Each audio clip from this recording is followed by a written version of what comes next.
Hello everyone, welcome back to Cognitive Chronicles. Today we are taking an incredible journey through the history of psychology.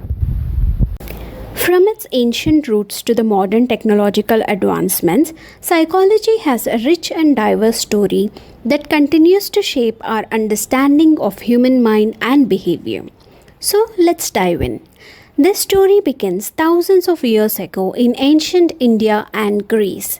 These were the days when the earliest thinkers started exploring the mysteries of the human mind. In ancient India, texts like the Vedas and Upanishads dwelled into the nature of consciousness and the mind. These texts weren't just about rituals and hymns, they also dwelt into the nature of the mind, consciousness, and human behavior. For instance, the Charaka Samhita, a key text in Ayurvedic medicine, discussed the psychological aspects of health and disease. It talked about the balance of mind and body, something we still focus on today. In the ancient Indian scriptures, there was no strict differentiation among religion, philosophy, and psychology was maintained. Meanwhile, in Greece, philosophers like Socrates, Plato, and Aristotle were giving a thought to similar questions. Socrates emphasized the importance of self-knowledge and introspection. He introduced the Socratic method, highlighting the importance of questioning, such as, "Why do you say that? Could you explain further? What is the counter argument? Did anyone see this another way?" Plato, Socrates' most famous student, believed the soul was divided into three parts: the rational, spirited, and the appetitive. That is, wisdom, courage, and desire. Plato's writings extensively use the Socratic method of questioning to analyze a range of philosophical topics. Aristotle was influenced by Plato and developed his own distinct philosophical system.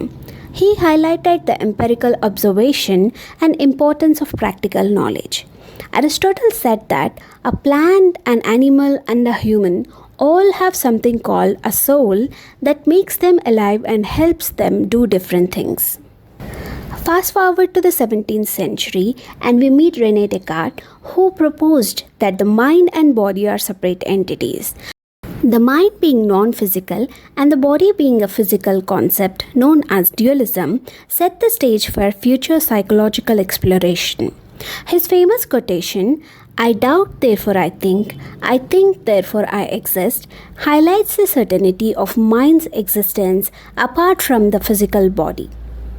Then came John Locke in the 18th century, who believed the mind was a blank slate at birth and knowledge is acquired through experience. This idea laid the groundwork for modern psychology, emphasizing the role of experience in shaping our thoughts and behaviors. Now let's jump to 1879, an important year for psychology. William Wundt, a German scientist, established the first psychology laboratory at the University of Leipzig, Germany, with the intention of separating psychology from philosophy and establishing it as an empirical science. This marked the formal beginning of psychology as an experimental and scientific discipline. No more just thinking about thinking, now it's all about experiments and data. This late 19th century marked the birth of modern psychology. Wundt's approach, known as structuralism, aimed to understand the structure of the mind through introspection, that is, examining one's own conscious thoughts by breaking down them into their simplest components such as sensations and feelings. Around the same time across the Atlantic, William James published The Principles of Psychology, laying the foundation for functionalism. James focused on how mental processes help individuals adapt to their environment. He described consciousness as a river or stream, constantly moving and changing, with each thought blending into the next as our thoughts are influenced by a wide array of sensations, emotions, and memories. His theory laid the groundwork for later explorations in psychology, influencing how we understand the working of the human mind. And so came the first school of thoughts, structuralism and functionalism. And Let's not forget Sigmund Freud, who developed psychoanalysis in 1896. He revolutionized our understanding of the mind with his theories on the unconscious mind, dreams, and childhood experiences. Freud was all about digging deep into the psyche. Psychoanalysis was born, bringing therapy into the mix during a case study of Anna, who was suffering from a range of hysterical symptoms. Freud's work opened new avenues for exploring human behavior and mental health. But wait, in contrast, behaviorism emerged with John Watson and B.F. Skinner in early 20th century. They ditched introspection for observable behavior. It's all about what we see and measure. Watson's famous Little Albert experiment and Skinner's work on operant conditioning shifted the focus to observable behavior.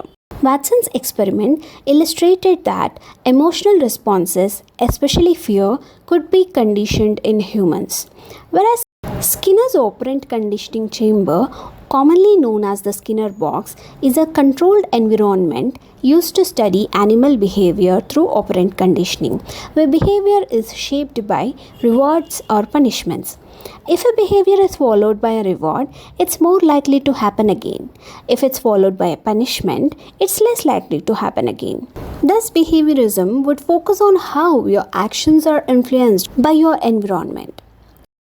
So, how did Western psychology make its way to India?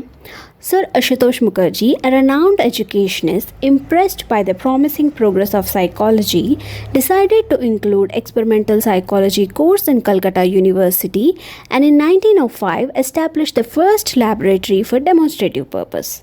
The journey officially began in 1916 when Professor Narendranath Sen Gupta, who had his education at the Harvard University with psychologist Hugo Massenberg, a student of William Wundt, was appointed the first chairman of the department, making the start of formal psychology in India.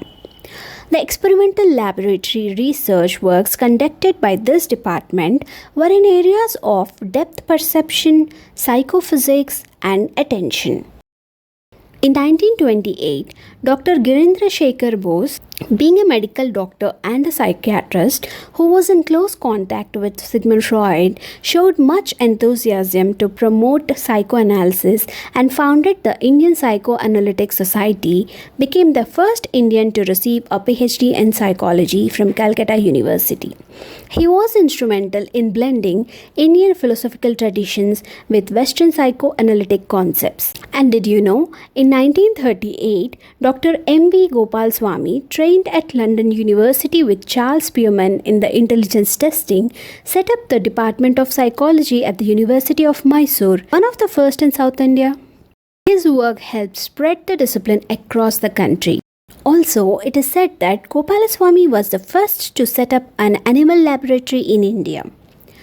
Meanwhile, in the West, psychology moved away from philosophy and had developed its own methods of inquiry based on the natural science models. By now, humanistic psychology also made waves with Carl Rogers and Abraham Maslow. They focused on personal growth, self-actualization, and the positive side of human nature. It's all about reaching our full potential.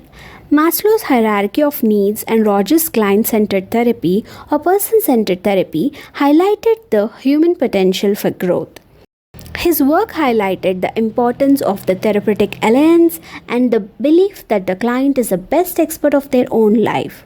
His approach was revolutionary, focusing on the individual's subjective experience rather than the therapist's interpretations. Self-actualization is the highest level in Maslow's hierarchy and represents the fulfillment of one's potential and the realization of one's true self. He described self-actualized individuals as those who are creative, spontaneous, and deeply connected to their inner values.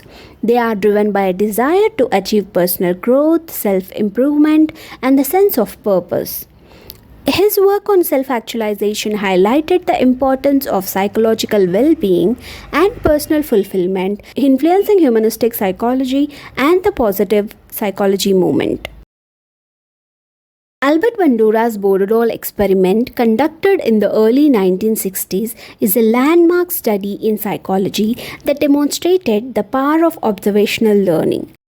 This experiment highlighted the importance in developing Bandura's social learning theory, which emphasizes the role of modeling, imitation, and observation in the learning process.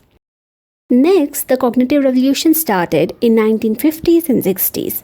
Psychologists started looking at the mind as an information processor.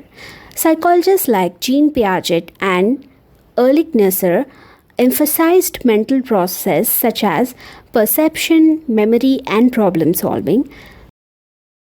Beck's cognitive therapy, developed by Aaron Beck in 1960s, is a form of psychotherapy focused on identifying and altering dysfunctional thought patterns that contribute to emotional distress and maladaptive behavior.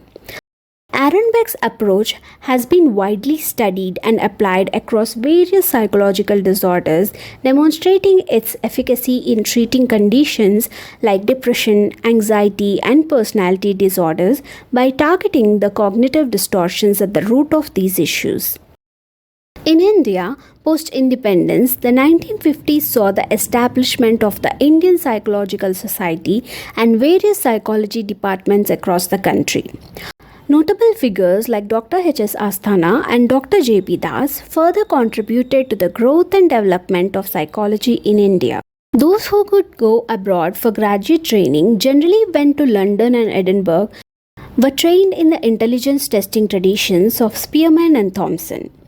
On the return, these Indian psychologists were preoccupied with the assessment of intelligence. Rapid industrialization in 1950s and 60s created a need for applied fields of psychology such as industrial and organizational psychology. Then in 1980s and 90s, interest in understanding the biological foundations of behavior and mental processes began to develop alongside the global rise in neuroscience. The growing awareness of neurological disorders, brain injuries, and cognitive impairments in clinical settings led to an increased demand for neuropsychological assessments and interventions. National Institute of Mental Health and Neuroscience, NIMHANS, in Bangalore played a pivotal role in the growth of neuropsychology in India, contributing to understanding the brain-behavior relationship. Yet, mental health issues and psychological disorders have historically been stigmatized in India, leading to a lack of awareness and a reluctance to seek psychological help.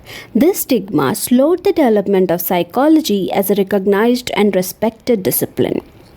Driven by a need to address the growing challenges, Indian psychology movement was initiated in 2002 by more than 150 psychologists who recognized the importance of adapting psychology to suit the unique cultural and social dynamics of India. Today, in the 21st century, advancements in technology and neuroscience have revolutionized psychology. Brain imaging techniques, computational models, and artificial intelligence are now integral to psychological research and practice. This interdisciplinary approach is paving the way for a deeper understanding of the brain and mind, with implications for mental health, education, and beyond. Neuroimaging techniques like fMRI and PET scans allow us to explore brain activity and its relationship to behavior.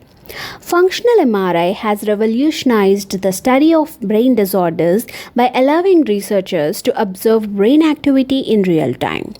Case studies using fMRI often focus on identifying abnormal brain patterns associated with various neurological and psychiatric conditions such as Alzheimer's disease, schizophrenia, and depression. AI applications in diagnosing mental health conditions influenced advanced algorithms and machine learning techniques to analyze large data sets of patient information, including symptoms, behaviors, and historical health records. These tools may assist in identifying patterns and correlations that might be missed by human practitioners, providing early and more accurate diagnosis. Artificial intelligence, virtual reality, and machine learning are now part of psychological research and therapy. Artificial intelligence and machine learning are integrated into psychological research and therapy, opening new frontiers in understanding and treating mental health conditions. Virtual reality is being used for innovative treatments such as exposure therapy for phobias and PTSD. This is how psychology became a scientific study of mind and behavior. What a journey, right? From ancient philosophers to futuristic technology, psychology has come a long way. So, the next time you find yourself curious about why we think, feel, and behave the way we do, remember the rich history and the incredible journey of psychology. And who knows, maybe you'll be inspired to explore this fascinating field further. If you enjoyed this journey through time, smash that like button, share this video, and subscribe to Cognitive Chronicles for more fascinating insights. See you next time.